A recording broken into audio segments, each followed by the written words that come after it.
नमस्कार दोस्तों, जय हिंद साथियों। मैं एक ऐसी जगह पे पहुंचा हूं जो आजमगढ़ क्षेत्र में पड़ता है, ये जहानागंज। मैं एक ऐसे जगह पे आया हुआ हूं कि जिनका मैं इंटरव्यू लेने आया हूं या जिनसे मैं मिलने आया हूं, वो किसी परिचय के मोहताज नहीं है, वो किसी चेहरे के मोहताज नहीं है। उन्होंने अपनी लाइफ में इतना कुछ किया है, इतना कुछ देखा है, इतना संघर्ष किया है कि संघर्ष करने की वजह से आज मुझे उनके बारे में बताने की ज़रूरत नहीं है, लेकिन फिर भी मैं उनसे आपको मिलवाऊंगा, उनसे रूबरू करवाऊंगा, उनके बारे में बताऊंगा, उनसे कुछ सवाल और जवाब करूंगा और उनसे मिलवाऊंगा आपको आज कि वो चेहरा कौन है और किस प्रकार से वो अपनी छवि को अपने समाज के बीच में रखते हैं और अपने समाज में किस तरीके से उनका रवैया रहा है, किस तरीके से वो प्रभावित रहे हैं, किस तरीके से लोग उन्हें दुलार प्यार करते हैं। मैं आपको बता दूं कि उनसे लोग इतना प्यार करते हैं, उनसे लोग इतनी मोहब्बत करते हैं कि लोग उन्हें पूछते तक हैं। उन्हें लोग अपना आदर्श मानते हैं, गुरुजी मानते हैं, उन्हें लोग पूजते हैं, उनका इतना सम्मान करते हैं, उनका इतना वो करते हैं, आदर करते हैं कि आप थोड़ा इधर आ जाइए। कैमरा मैं इधर चाहूँगा, इधर आ जाइए। मैं उन गुरुजी से मिलाऊंगा, उनसे आशीर्वाद भी लूँगा। आशीर्वाद लेकर के मैं उनसे बात भी करूँगा, उनसे सवाल जवाब भी करूँगा और सवाल जवाब करते हुए उनसे पूछूंगा कि उनके राजनीतिक करियर में उन्होंने अपना कितना समय दिया है, कितना अपना समय उन्होंने किस पार्टी में दिया है, ये भी जानने की कोशिश करूंगा और आपको बताऊंगा कि किस पार्टी से जुड़ करके आज वो इस मुकाम तक पहुंचे हुए हैं। और उन्होंने बहुत मेहनत की है, अपनी लाइफ में बहुत संघर्ष किया है, अपनी लाइफ में बहुत कुछ देखा है, बहुत कुछ लोगों की हेल्प भी की है, बहुत मदद भी की है। मैं उनसे जानने की कोशिश करूँगा। गुरुजी प्रणाम। गुरुजी, आपका मगध मीडिया न्यूज़ में स्वागत है। पहले आप अपने बारे में कुछ बताएं। मैं 1977 में ग्रेजुएशन का छात्र था और उस समय विद्यार्थी परिषद का सदस्य हुआ करता था और विद्यार्थी परिषद के सिंबल पर मैं छात्र संघ का चुनाव लड़ा और जीता। जी जी। उसके बाद से संघ के शाखाओं में आना जाना और फिर 1980 में जब भारतीय जनता पार्टी का निर्माण हुआ तो भारतीय जनता पार्टी में शामिल हुआ और पार्टी के पहले राष्ट्रीय अधिवेशन जो महाराष्ट्र के रेस कोर्स मैदान में पहला राष्ट्रीय अधिवेशन हुआ था, मैं उसमें शामिल हुआ था। मैं इस नाते अपने को सौभाग्यशाली समझता हूँ, जिसमें आदरणीय अटल बिहारी वाजपेयी ने नारा दिया था, अंधेरे में एक चिंगारी, देश का नेता अटल बिहारी। देखिए, जबकि जैसे कि मैं बता दूं कि ये इनका जो नाम है ये श्री हरिंदर यादव जी हैं, हरिंदर सिंह जी हैं। सॉरी, मैं थोड़ी सी अपनी बात को वापस लूँगा। ये हरिंदर सिंह जी हैं जो आजमगढ़ मुबारकपुर विधानसभा जहानागंज में इनका घर है और मैं इनके यहाँ आया हुआ हूँ, इनसे मैं बात कर रहा हूँ, इनसे सवाल जवाब कर रहा हूँ। इन्होंने अभी अभी हमें बताया है कि 1980 में ये भारतीय जनता पार्टी को ज्वाइन किया और भारतीय जनता पार्टी को 1980 में ज्वाइन करने के बाद अभी तक भारतीय जनता पार्टी की सेवा कर रहे हैं, लोगों की सेवा कर रहे हैं। भारतीय जनता पार्टी से जुड़ करके लोगों के बीचों में जाते हैं, लोगों के बीचों में आते हैं, अपनी छवि को बताते हैं और उनकी छवि से लोग बहुत सारे प्रभावित होते हैं और उनकी कहीं ना कहीं छवि इतनी लोगों को अच्छी लगती है कि वह इनको अपना गुरु, अपना आदर्श और इनको करीब करीब लोग पूछते तक हैं। इनकी छवि ऐसी है उत्तर प्रदेश के अंदर, इस आजमगढ़ के अंदर, इस मुबारकपुर विधानसभा के अंदर, इस जहानागंज के अंदर। और बाकी मैं बहुत सारी बातें करूंगा, इनके जीवन में क्या क्या इन्होंने संघर्ष किया है, इन्होंने क्या क्या अपना योगदान दिया है भारतीय जनता पार्टी को और तब से लेकर के अब तक इन्होंने अपनी लाइफ में क्या क्या देखा है, क्या क्या किया है, क्या क्या यानी कि मैं कहूँ एक तरीके से कि भारतीय जनता पार्टी को इन्होंने कितना योगदान दिया, इस पे बात करेंगे, इस पे चर्चा करेंगे कि भारतीय जनता पार्टी पर इन्होंने अपना कितना समय दिया और उसके बदले में इनको क्या मिला, क्या नहीं मिला, कैसे मिला, कैसे नहीं मिला। क्योंकि 1980 से लेकर के आज 2026 चल रहा है, तकरीबन करीबन 36-37 साल हो गए, 46 साल, सॉरी 46 साल हो गए। 46 साल में इन्होंने क्या पाया है, क्या खोया, उसके बारे में भी बात करेंगे और जानेंगे इनकी लाइफ के बारे में कि आखिर इन्होंने 46 साल भारतीय जनता पार्टी को कैसे दे दिया। तो गुरुजी, आप मुझे ये बताएं कि 46 साल आपने भारतीय जनता पार्टी को दे दिया, भारतीय जनता पार्टी ने आपको क्या दिया? लोग आपको बड़ा दुलार करते हैं, बड़ा प्यार करते हैं, आपको बड़ा सम्मान के नज़रिए से आपको लोग पूछते हैं। मैंने देखा है आपको लोग बहुत मानते हैं, बहुत आपकी छवि है जो जहाँ भी जाओ, जिस तरफ भी जाओ, पूरे मुबारकपुर विधानसभा से लेकर के जहानागंज से लेकर के आजमगढ़ तक जाओ, आप पूरे कहीं कहीं पूर्वांचल तक आपको लोग जानते हैं। तो आपने इस 46 साल में आपने भारतीय जनता पार्टी के लिए इतनी मेहनत क्यों की? 1980 में हम भारतीय जनता पार्टी जब ज्वाइन किए तो मन में एक राष्ट्रवाद का प्रतिभाव था, राष्ट्रवाद का नशा था और हम नारा लगाते थे, जहाँ हुए बलिदान मुखर्जी हो, कश्मीर हमारा है। हम नारा लगाते थे, राम मंदिर के पक्ष में नारा लगाते थे, हम मंदिर वहीं बनाएंगे, उसी अयोध्या में मंदिर बनाएंगे। अच्छा देखिए, मैं एक चीज़ आपको ये भी बता दूं स्पष्ट रूप से कि देखिए गुरुजी का भी ये कहना है कि हम मंदिर वहीं बनाएंगे जैसे भारतीय जनता पार्टी कहती आई है और वही बना है मंदिर, उसी रास्ते पर ये गुरुजी भी हमारे चलते आए हैं। पर गुरुजी आप मुझे बताइए कि आप तो जो 46 साल जो भारतीय जनता पार्टी के लिए काम करते रहे, भारतीय जनता पार्टी ने आपके साथ या 46 सालों में कभी आपको ऐसा नहीं लगा कि मुझे भी चुनाव लड़ना चाहिए या मुझे भी चुनाव में भाग लेना चाहिए या मुझे भी टिकट मिलना चाहिए? देखिए, जब काम करना शुरू किया तो वास्तव में राष्ट्रवाद का जो नशा था उसमें कुछ पाने की इच्छा नहीं थी।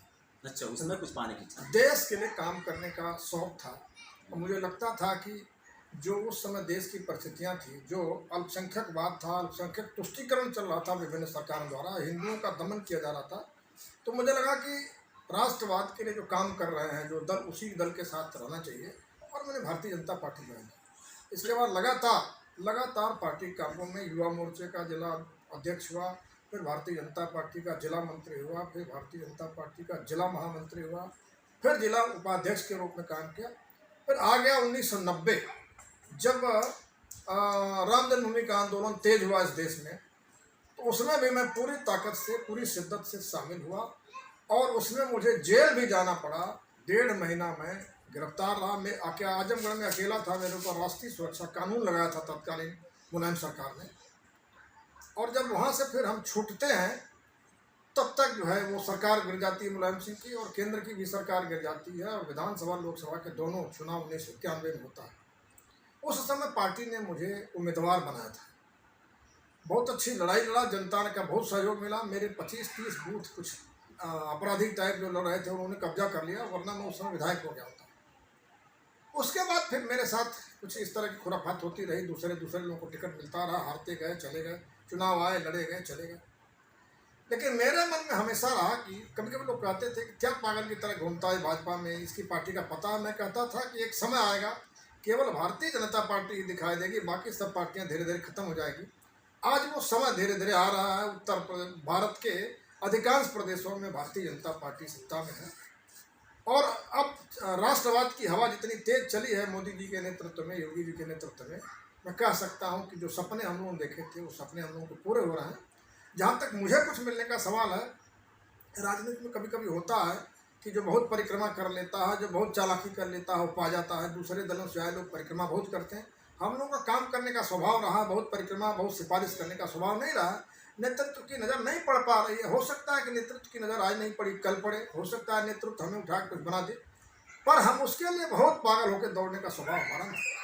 अच्छा, एक चीज़ बताइए मुझे आप, अभी जो इससे पहले का जो हमारा चुनाव हुआ है विधायकी के चुनाव के लिए इस समय जो आप भी शायद मैंने सुना था कि टिकट के लिए गए थे, तो क्या आपने टिकट के लिए सच में गए थे या टिकट के लिए कुछ बात हुई थी? किससे बात हुई थी? किस प्रकार की बातें हुई थी? उसके बारे में थोड़ा बताइए। जनता में रोज काम करता हूँ, जनता की मदद करता हूँ, लोगों के दुख सुख में खड़ा होता हूँ, जूझता हूँ, अधिकारियों से लड़ता हूँ। तो जनता चाहती है कि हरिंदर क्यों नहीं आप विधायक हों। तो टिकट मांगना स्वभाव है, टिकट सब लोग मांगते हैं, टिकट हम भी मांगते थे। और हर बार ऐसा होता है कि लगता है कि मुझे मिल जाएगा, लेकिन कोई न कोई बाहरी आ जाता है, दूसरे दल से आ जाता है। नेतृत्व को क्या सोचता है मैं कह नहीं सकता, दूसरी किसी बाहरी को लड़ा दिया जाता है और वो बुरी तरह हार के चला जाता है। क्योंकि आप मुबारकपुर विधानसभा से आते हैं, क्योंकि मुबारकपुर विधानसभा में आपकी छवि बहुत अच्छी मानी जाती है। पूरे मुबारकपुर विधानसभा में आपकी सबसे अच्छी, जितने भी नेतागण हैं लड़ने वाले, चाहे वो किसी भी पार्टी से हों, लेकिन उस पार्टियों के बाद अगर बीजेपी में या भारतीय जनता पार्टी में अगर कोई चेहरा आता है तो श्री हरिंदर सिंह जी का चेहरा आता है। श्री हरिंदर सिंह जी इतने अच्छे छवि के होने के बावजूद भी उनको टिकट नहीं मिलता, ये बड़ी दुख की बात है। मैं समझता हूं कि अगर ये ऐसे टिकट ना मिलने की वजह से कहीं उनके जीवन में बहुत बड़ा असर भी पड़ा होगा और समाज जो है, वो जो वोटर हमारे हैं, वो कहीं ना कहीं बड़ा अपने आप को वो दुखी हुए, बहुत बड़ा अपने आप को वो समझे कि यार अगर आज हरिंदर सिंह जी को टिकट मिला होता तो आज शायद मुबारकपुर विधानसभा से आज बीजेपी की सीट निकल गई थी। वास्तव में मैंने जनता के दिलों में जगह बनाई थी। जनता चाहती थी कि एक बार हरिंदर सिंह विधायक हो जाए, लेकिन दुर्भाग्य है, या तो मेरी तकदीर में नहीं है या तो नेतृत्व के निर्णय लेने में कहीं कहीं कमी है, पता नहीं, मैं कह नहीं सकता। मुझे पार्टी ने एक बार बुला करके होल टाइमर संगठन मंत्री बना दिया, विभाग संगठन मंत्री। 10 साल तक लगभग मैं घर छोड़ करके संगठन मंत्री काम किया। तमाम सारे बड़े नेताओं से मिलना जुलना होता था, सब लोग जानते हैं। पर चुनाव का जब प्रत्याशी तय करना होता तो उस समय पार्टी कहाँ मिस कर जाती, मैं समझ नहीं पा रहा हूँ। ऐसे लोग आके लड़ जाते हैं जिनकी कोई जान पहचान नहीं है और वो बुरी तरह हार के चले जाते हैं। मुझे दर्द मुझे भी होता है कि मैं एक बार एमएलए हो गया होता तो जो लोग तमाम आशाएं पाल के मेरे पीछे खड़े थे जी, उनके भले के लिए भी कुछ कर पाता। जी जी बिल्कुल, क्योंकि मुबारकपुर विधानसभा में जब भी मैं कहीं जाता हूँ, जिधर भी जाता हूँ, कहीं अगर मैं बात करता हूँ तो सबसे पहला नाम आता है श्री हरिंदर सिंह जी का। कहते हैं कि अगर काश वो अगर चुनाव में अब की बार आए होते, 2024 के चुनाव में, सॉरी 2021 का चुनाव था, 22 में अगर वो आए होते तो 22 में वो पक्का एमएलए बन के जाते और हम उनको चुन देते, ये सबका विश्वास था। और जब टिकट नहीं मिला तो उनको बड़ा दुख हुआ, बड़ा सदमा लगा, जिसकी वजह से बीजेपी यहाँ बहुत बुरी तरह से हार गई। बीजेपी की जो हार हुई है वो बहुत बुरी हार हुई है। तो कहीं ना कहीं उसमें ये क्यों ऐसे, मतलब ये बीजेपी क्यों ऐसे हरिंदर सिंह जी को टिकट नहीं दे रही है, बाकी दूसरे को टिकट दे दी, क्यों? अब ये तो नेतृत्व जाने क्यों ऐसी गलती हो रही है। बार बार लोग आते हैं, दूसरे प्रदेशों से आ जाते हैं और कहते हैं कि आजमगढ़ का चयन हमको करना है, और चयन करने में कहाँ इधर उधर कर जाते हैं, तो नेतृत्व जाने। पर यह जरूर है कि अगर एक बार मुझे अवसर दोबारा मिला होता तो निश्चित रूप से मुबारकपुर विधानसभा, जिसको लोग कहते हैं कि ये बहुत कठिन है बीजेपी के लिए, मैं उसको जीत के दिखाता। पर दुर्भाग्य मेरा है कि दुर्भाग्य पार्टी का है कि क्या है मैं कह नहीं सकता। अवसर मिला होता तो मैं जीत के दिखाता, मैं इतना जानता हूँ। और एक लंबे समय से काम करते हुए अब भी पार्टी काम में लगाती, अपने घर से पैसा लगा के काम करो। 45 साल कितने दिन अपने घर से कोई पैसा लगा के काम करेगा? जी जी बहुत समय होता है, 45 ईमानदारी की राजनीति करने का स्वभाव। मैंने बहुत लोगों का भला किया, बहुत लोगों के लिए अधिकारियों से लड़ा, किसी से 5 रुपया लेने का काम नहीं किया। नहीं, आपकी छवि तो ऐसे भी साफ सुथरी मानी जाती है, समाज के बीच में जहाँ भी जाओ वहाँ पे आपकी साफ सुथरी छवि दिखाई देती है। आपने बहुत साफ सुथरा काम भी किया है, समाज के बीच में सभी का सहयोग भी किया है, सबकी मदद भी की है। फिर भी लेकिन आप 46 साल पार्टी को देने के बाद भी, अच्छा चलिए ठीक है, ये बताइए आपकी अब अगला कदम आपका क्या होना चाहिए, क्या सोचते हैं, क्या विचारधारा है आपकी समाजवादी पार्टी से लेकर के बीजेपी से लेकर, क्योंकि आपने बीजेपी का दामन थामा रखा 46 साल तक, अभी बीजेपी के साथ आपकी क्या उम्मीदें हैं? ना, उम्मीद तो पालने का कोई बहुत मतलब नहीं है, पार्टी को सोचना चाहिए। हम नहीं सोचे तो पार्टी का काम है। मैं जहाँ हूँ ईमानदारी से वहीं रहूँगा, अंतिम मरते दम तक वहीं रहूँगा, क्योंकि इस देश का भला भारतीय जनता पार्टी ही कर सकती है, कोई दूसरा दल नहीं। बाकी दल तो मुस्लिम तुष्टीकरण में पागल हो गए हैं और केवल मुसलमानों को खुश करने का काम कर रहे हैं। हिंदुओं की चिंता किसी को नहीं, अगर किसी को है तो केवल भारतीय जनता पार्टी को है। इसलिए पूरे जीवन जो भी है, मुझे कुछ मिला नहीं मिला, पार्टी दे ना दे वो अलग सवाल, पार्टी का सवाल है, लेकिन मैं हूँ जहाँ वहाँ वहीं रहूँगा, अंतिम तक मरते दम तक हूँ। अच्छा देखिए, मैं आपको एक चीज़ बता दूं कि इन्होंने अपना 46 साल, अपना पूरा मतलब बोले तो कैरियर होता है 46 साल का, 46 साल इन्होंने अपना बीजेपी में दे दिया। और बीजेपी में देने के बाद इनको जो 2022 का जो टिकट था, टिकट के लिए ये खड़े भी थे, ये गए भी थे लखनऊ में इनकी बात भी हुई थी टिकट के लिए, लेकिन टिकट इनको नहीं मिला।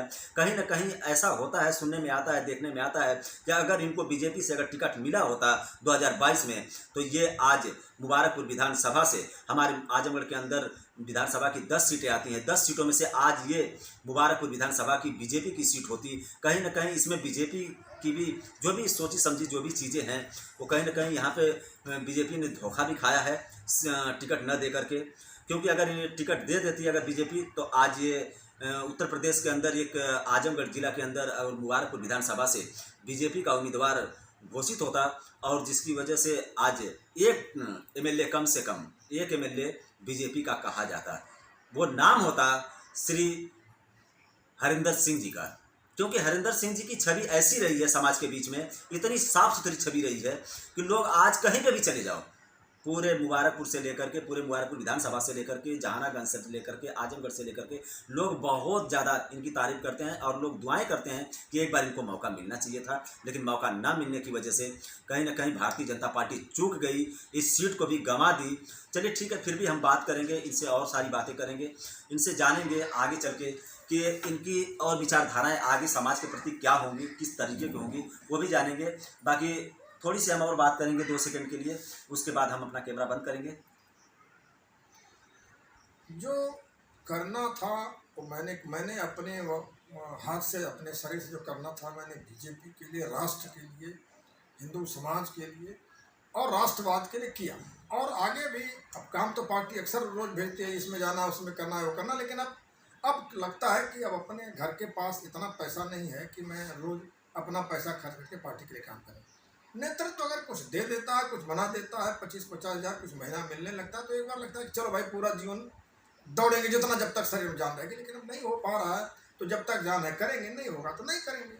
देखिए आज भी तकरीबन आपसे मैं एक चीज़ और जानना चाहूँगा, आपकी उम्र फिर भी क्या होगी? 68 पूरा कर, मैंने 69वें साल में घुस गया। मतलब 68 ईयर्स इनकी उम्र है, और 68 ईयर्स की उम्र में भी आज ये इतने तत्पर हैं, इतने जागरूक हैं कि मुझे अगर कहीं से थोड़ा सा बीजेपी से और कुछ और चीज़ की वो हो जाती तो मैं पूरी उम्र जब तक मैं रहूँगा बीजेपी की मदद, बीजेपी के साथ रहूँगा, लोगों की मदद करता रहूँगा, लोगों के साथ जुड़ा रहूँगा। अपने वैचारिक व्यवहार से जो मेरी छवि रही है समाज के बीच में इस 46 साल में, जो मैंने अपना योगदान दिया है भारतीय जनता पार्टी को और समाज को, वो आगे भी मैं देता रहूँगा।